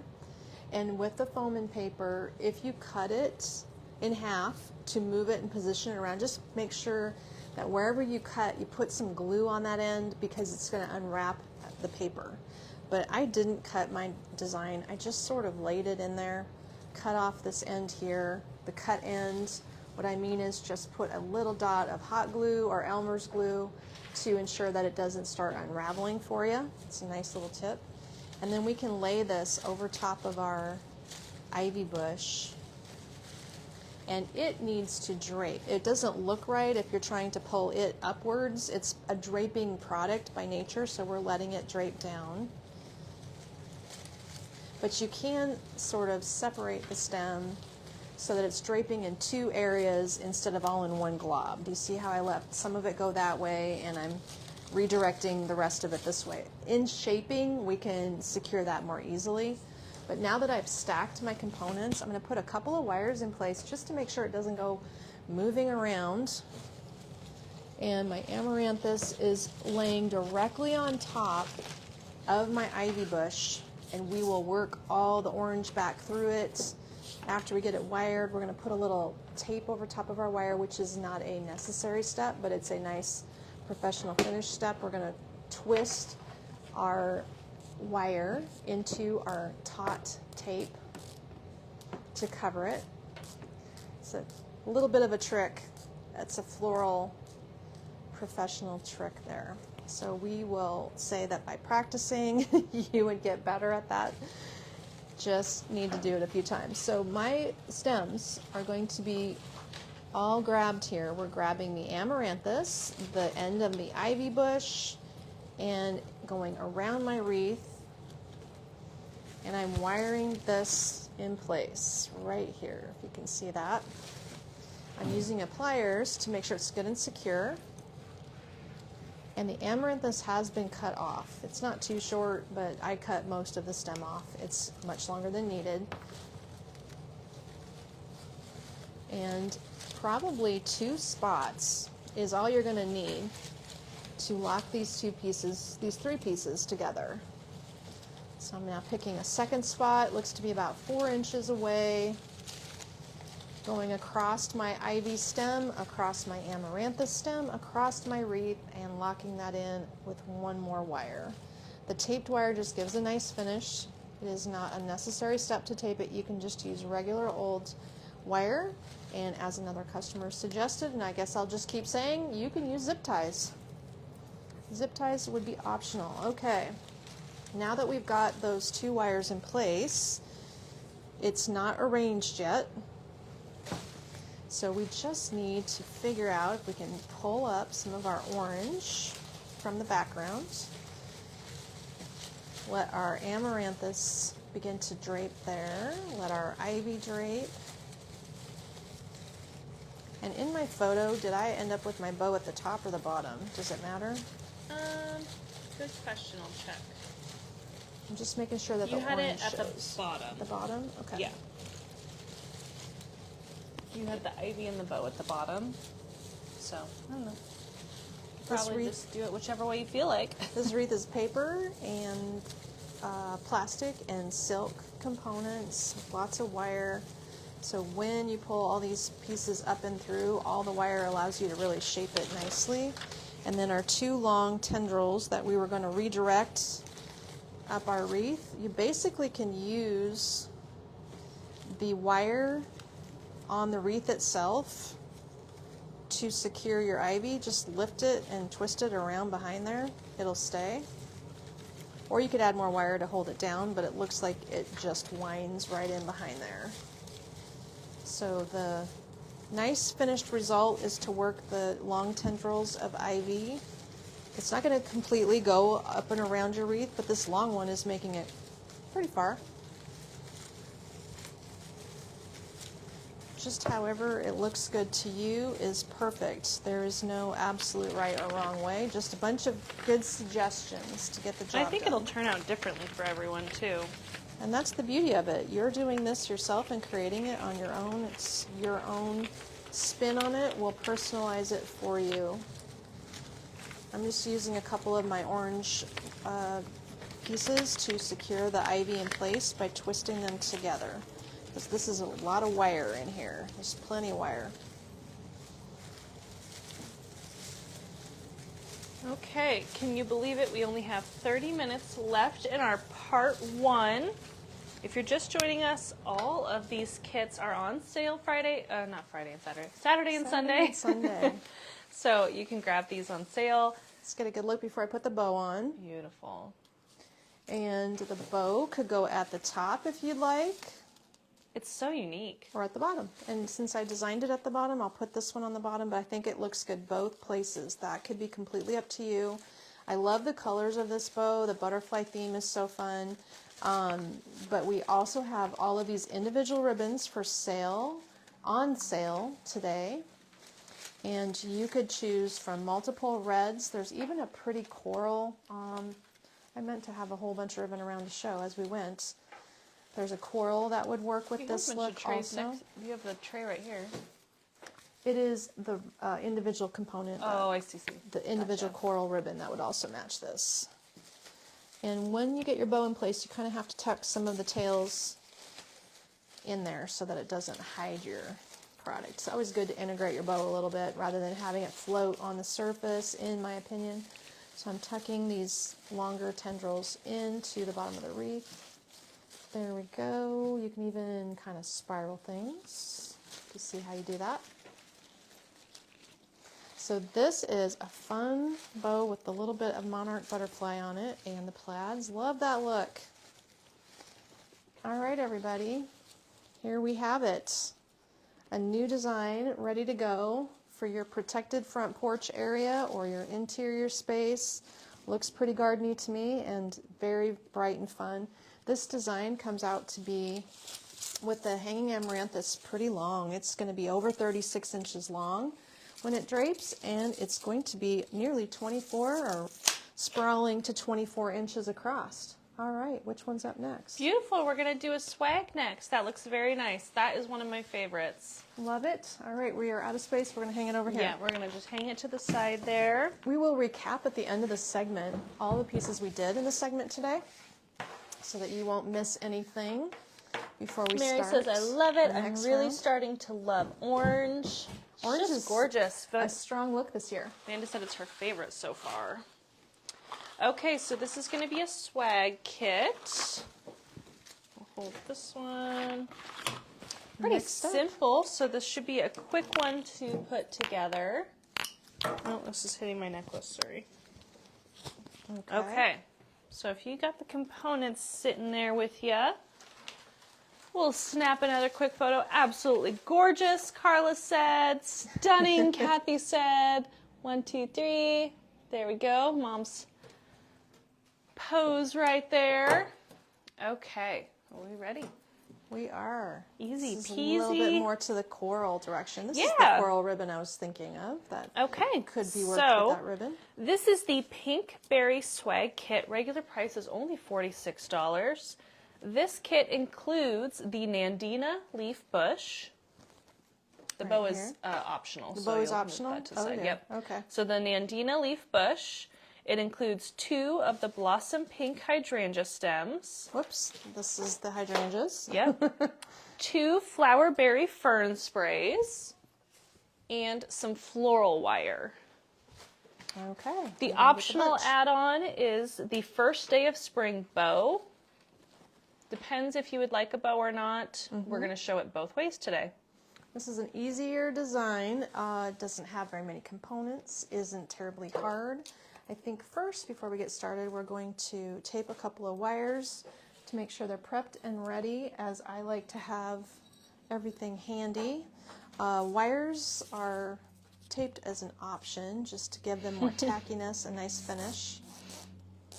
I just use my wires plain because I don't want to tape them. I just don't want to.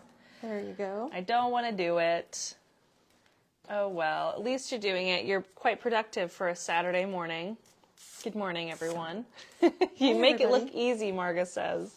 It's one of those things. Maybe we should change how we demonstrate, because I don't want to make, like, the hardest thing of the kits could be taping the wire. But you don't have to. It's totally optional. You don't have to. Maybe I should stop using it to not stress anyone out. Okay, this Nandina bush is just that. It's an upright little bush, and we're going to shape it into a swag background by redirecting some of these wired leaf stems left and some right. We can kind of count them and restack them. Looks like you got about 5 going each way, 4 or 5 going each direction. And that gives you your background. So without cutting, without removing them, we're just reshaping them. That's the easiest thing to do. Then we've got these little paper wrap stems that I did notice as I worked with it. They're kind of fragile in how they're wrapped. So if you experience some problems with things staying together, just have your glue handy. You just might need to touch up a couple of these paper wrap segments. So I'm shaping this. Let's see, I want to pull my berries forward because I'm going to lay one going left and one going right, and I don't want to hide any of my berry stems. And if you are going to cut these any shorter, you're going to want to have to tape the edges, because paper wrap stems, if you cut them, will unravel. Rather than cutting them, I'm just going to spiral the ends to ensure that they're tucked out of the way but not cut, so I'm not making myself any more work there. Okay. And we're fanning open these sprays just carefully a little bit to make sure I don't have berries hiding behind as I lay them and stack this together. So basically you center a left and right berry. You tuck your curled up stems behind a little bit. We don't want those featured. And in the center here is where we're going to place our hydrangeas. So this is where your decision comes in on whether or not you're going to use the bow. For instance, with the use of the bow, you're going to have a lot of real estate taken up with all of these ribbon loops. If I were to do this bow, I'd pull some tails one direction, and I'd pull the other tails the other direction. So it would sit here in the middle, filling in quite a bit. And that would mean I could keep my berry stems separated farther apart. If you aren't using the bow, then you would pull your berry stems together, and your hydrangeas will touch each other, and you won't require anything in the middle if you pull everything tight enough. Our hydrangeas, either way, are going to go one each direction, and you can trim these stems later when you're done if they're sticking out in the back. These are just plastic, so cutting them off doesn't cause any problems. So you could see that if I were to leave the bow out, nestle my hydrangeas close together, get my wires in the center here with the hydrangea leaves, your swag would be plenty full, and then I would take some of my berries and kind of pull them into the middle also to break up the 2 hydrangeas, but that would be a final finish without a bow.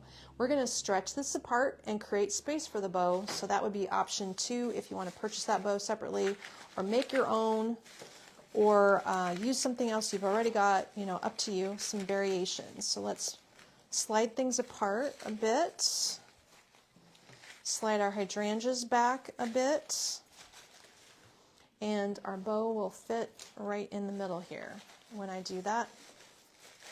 Once I can figure out and eyeball it, how much space everything needs before I put my wires on, I can position my stems to accommodate everything, and then carefully lift it up and wire it in place. So that's what we're going to do. Let me take this tag off this bow here. That makes it a sure bet that you've placed everything correctly when you eyeball it before you wire it. So now I've got some of the tails going one way, some of the tails going the other way, And the wire from my bow is actually going to help us by crossing over all our stems and giving me one starting point here for securing everything. And that bow, again, is an optional add-on. And if you wanted to just buy the bolts of ribbon, so that way you could make more than one and have it coordinating throughout your house, you sure can. The bolts are 15% off today. Maybe grab a couple over. Is that tub still there? Of samples of bolts? I photographed everything, so I think they put it away. I'll check. Oh.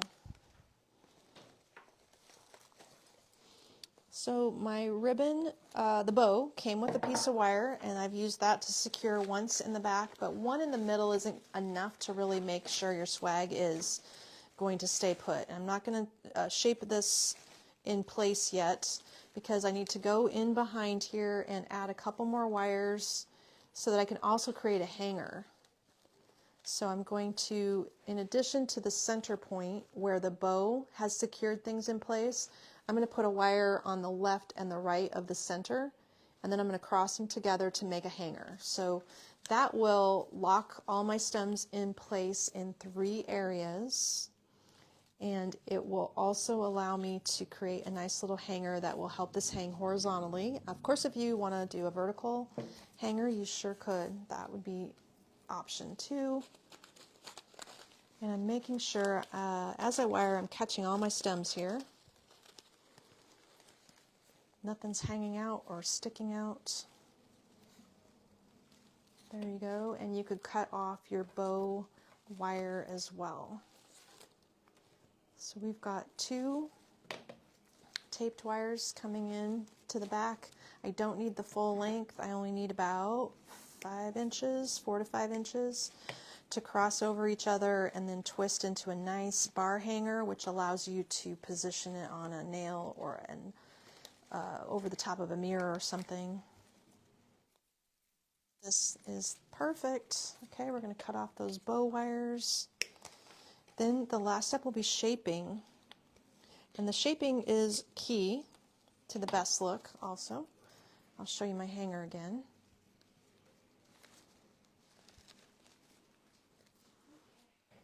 There you go. Little bar hanger there. Random bolts of ribbon. Okay. So while you've got this on the table and not hanging up still, you can weave through your little ribbon tails. It's wired. It's going to position where you place it. And there's several tails on this bow design, so I just need to tuck them up back out of the way and work them through the ends. So if you purchase the bow, all the work's done for you, and the labor is included in the bows that we tie here. If you just purchase the bolts of ribbon, they aren't expensive. I think they're around, they start at maybe $12 and go up, but these are the 1.5 inch ribbons, and then of course we have 2.5 inch, 3 inch ribbons, and there's some little fine ones as well. But all of the bolts of ribbon are 10-yard put-ups, and they're on sale at 15% off today. So it's a great way to stockpile some fun spring ribbon and just transform other things in your house to freshen them up and help them coordinate. I think that's the beauty of the ribbon. It can make a lot of things match each other that were before a little bit random. So this piece looks equally at home laying in a tray as it does hanging over a mirror or a picture. Just a fun look. Love that little swag. Swags are just such good gifts. They're the Swiss Army knives of gift giving, I like to say, because you can hang them, do whatever you want vertical with or it. horizontal. You can put them in a tray. They are just so versatile. They're great on shelves too. Well, this one, it would look just fabulous in a tray. I guess our tray is hiding up there. And you would be able to place it. Let's see, how long does it become? It is 29 inches, roughly 29 to 30, depending on how long you create your piece. If you had no bow in the middle, it might shorten up just a hair. So that's true. A couple of variations for you. Yes. Okay. Measurements vary. Perfect. Very fun. Good timing. Okay, yes, so we have about 15 minutes. I'm thinking we'll actually do the porch pot and not that. Okay. Since you have 15 minutes. I think that's a We good sure amount can. of Are you guys time. liking the idea of porch pots? I know this is the time of the year in Nebraska where you really don't have a guarantee of good weather yet. No. These things are going to get snowed on if you put them outside now, but you can always, in our area, have them prepped and ready to go out. Or you can be optimistic and put it out now, or you can just live somewhere in the South where it's perfectly appropriate to put them out now. Or you could just not live in the Midwest where it's freezing cold right now. We are all feeling quite smart. optimistic and warmed by these summery flowers. I always say I don't mind winter. I like the snow. Snow is pretty, but we have gotten no snow this year. Very little. And it's too late to get it now. We had a nice dose at one point. Once. It's crazy. This is the Blossom Porch Pot. Okay. There's a lot of components here. All right. Ready? 3, 2, 1. Snap, snap. Photo done. Okay. Oh, yeah. They say that Sharon said the bow makes it on that last The bow is a lot of fun on that piece. Yes. Very fun. But not everybody's into ribbon, so that's fine too. I like ribbon. All right, we ready for a porch pot kit? Yes. This is the Blossom Porch Pot Kit. Regular price is $178. In this kit, you are going to get 2 blocks of floral foam. Oops. Okay. Shove it in there. There it 2 is. blocks of floral foam. You're going to get the True Indigo Leaf Spray. 2 of the White Baby Blossom Sprays. A Pilea Leaf Hanging Bush. The Sterling Metal Pot, the Pink Passion Rudbeckia, 2 of the amazing Lavender Just Cut Anemones, so good, a Real Touch Double Begonia, a Canab Real Touch Evergreen Plant, and a variegated pothos bush. Optional add-on, also listed and linked in this kit's description, is moss, if you want moss, but just keep in mind birds might take it. This is the Blossom Porch Pot Kit. Okay, and as the birds build nests, we notice they just love to take your Spanish moss. So our pot here is a 10-inch diameter pot. I believe it is 10 by 10. Yes, it is. And we send along 2 blocks of floral foam. I glued the foam together already for the purpose of getting the photo done here.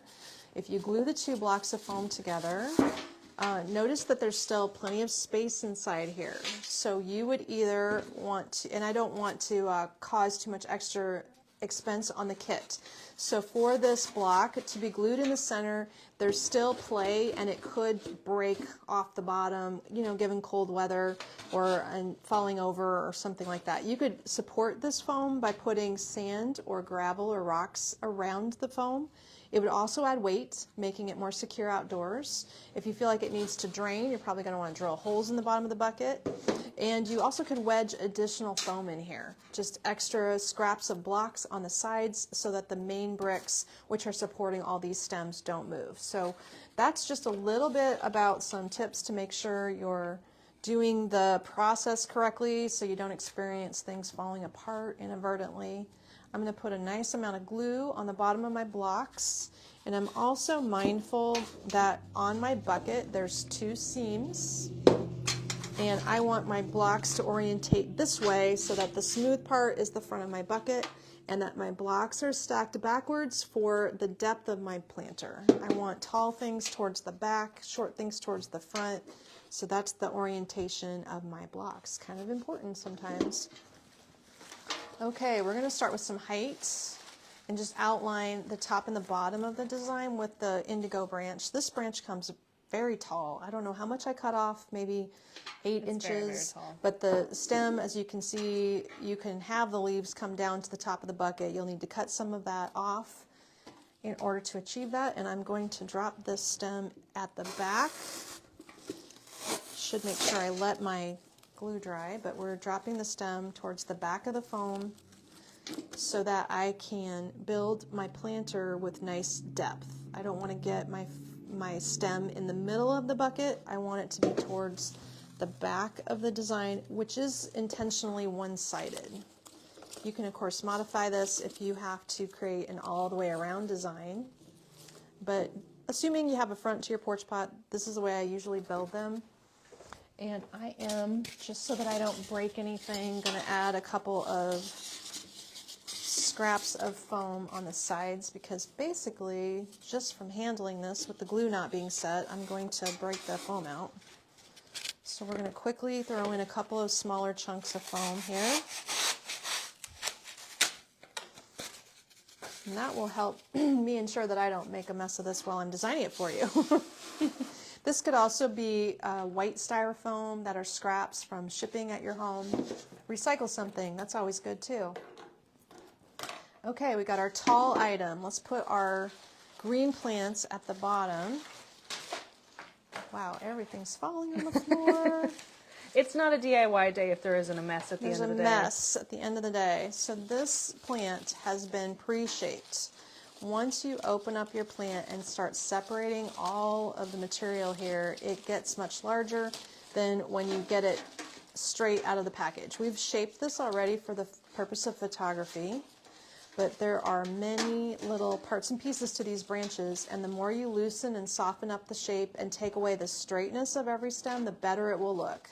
So it seems to me to be easier to pre-shape your stem outside of planting it, like shape it first and then make a little hole, and if you choose to, add some glue and put it back in there.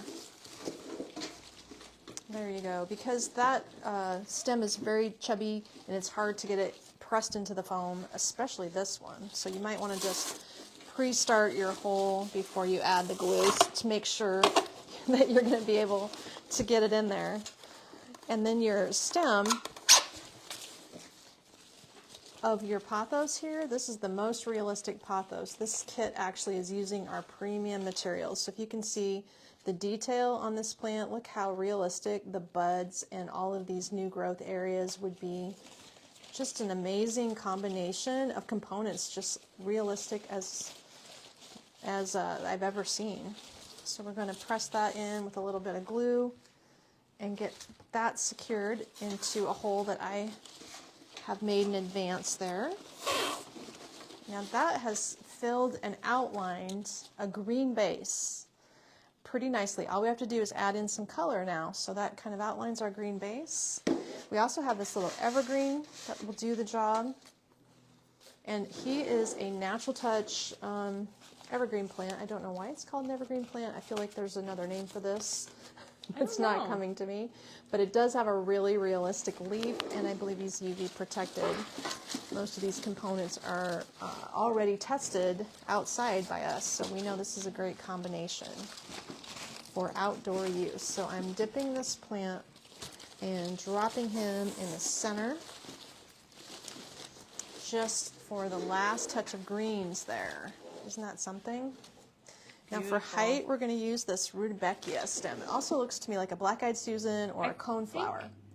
Is one called a rudbeckia and one called an echinacea? Yes. Okay. We have other flowers in our line that are called echinacea that look same to me. Same, but we have the white and the yellow noted as echinacea from one vendor, and this pink color as rudbeckia, just to confuse all of us. To confuse everyone.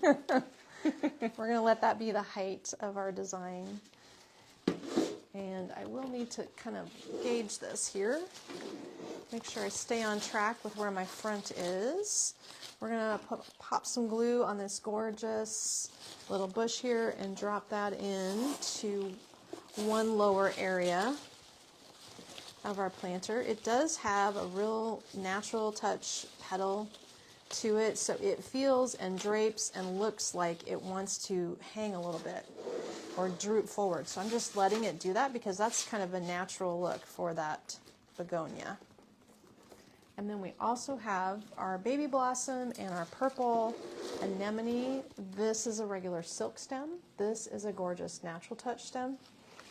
And we need to stagger. I'll have to turn and look, and then I'll spin it to you, but we need to stagger our stems. I've actually cut them 2 different lengths here so that you can see that.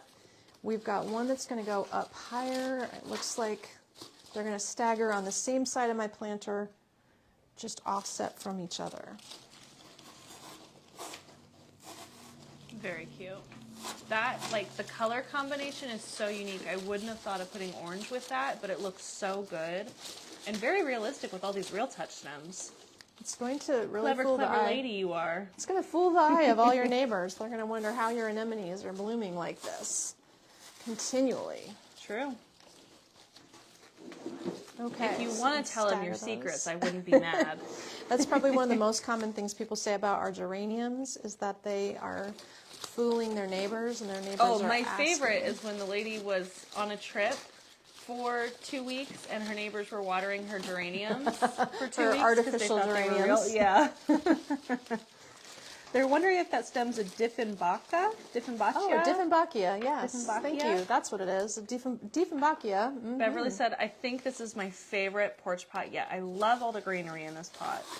Well, Very the unique greens color combo. are great this year. We have some exceptional new selections that are outdoor use. They have good qualifications for holding up well outside. This baby blossom's getting cut down too. These are both going to just sort of flare out left and right. Well, as my niece Kaylee would say, I'm an expert. She's an expert. Expert. We're an expert. I'm an expert, TT. Expert. I don't know what she says. likes to be hilarious. an expert on everything. Yes. And So I don't here know, we did you have- teach her that? Who taught her the word expert? It's so funny. So what we have is a design that is draping longer than the planter a little bit. So it's either going to trail out on your surface, your porch, your deck, or you're going to take this whole 10 by 10 inch liner and drop it into one of your bigger planters. Maybe you've got a 12 by 12 planter. Maybe you've got a fun rustic box for this. The ideas could be to use it outdoors in its own bucket, just add some weight for stability, or use this as something to line a larger planter. This is going to be unfinished on the back, so if you feel like your location needs to have more flowers, more fullness, you could add extra stems and make it in the round or another type of bush trailing out the back. You could also relocate some of these longer trailers by cutting the stem in half if you want to. Like here would be a good point to make a cut and then take the bottom chunk and position it with some glue around to another location. I tend to leave them intact, the bushes, without cutting them because it looks more natural, like you put one plant one way, one plant another way. So that's intentionally why I don't rearrange and cut chunks off of these bushes normally. But those are a couple of tips just to help you make those changes that you might need as you go along. So that is our porch pot for today. This is Beautiful. 2 different styles of porch pots. We have just enough time to recap, and I'll give you the titles of everything. This one was called... You just said, voila, your mom has the magic touch. We get it done, don't we? This planter is the Blossom Porch Pot. I don't have the prices on these items, so I can just tell you the names, and Kate will make sure you've got all the information you need. Okay, this one's... I'm going to drop a link to all kits really quick because you'll find them there if you need a little refresher. All right, the Blossom Porch Pot. We have another porch pot we did a little bit earlier, and for size and scale, you can see the different sizes here. And that would be the Haven Porch Pot in purple and white.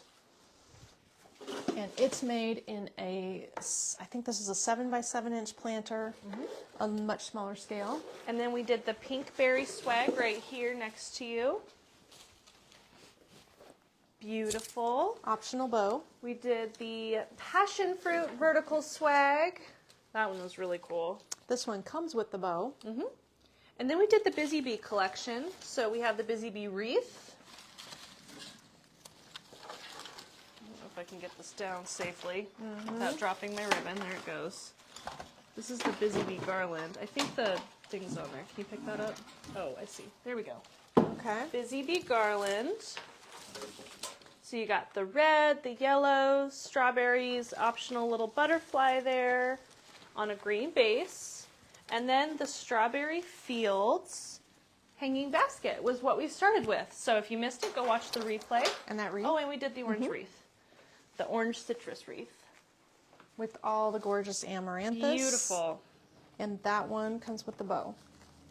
So all these fun items here are comprising our first section. Now today we have 3 different segments. Yes. So stay tuned. In 1 hour, I'm going to return. Depending what time zone you are in, it will be noon Central Time. So in 1 hour, I will resume with a whole nother group of items, different shapes, different hanging baskets, wreaths, and swags. So you'll want to stay tuned for that. Thank you, everyone.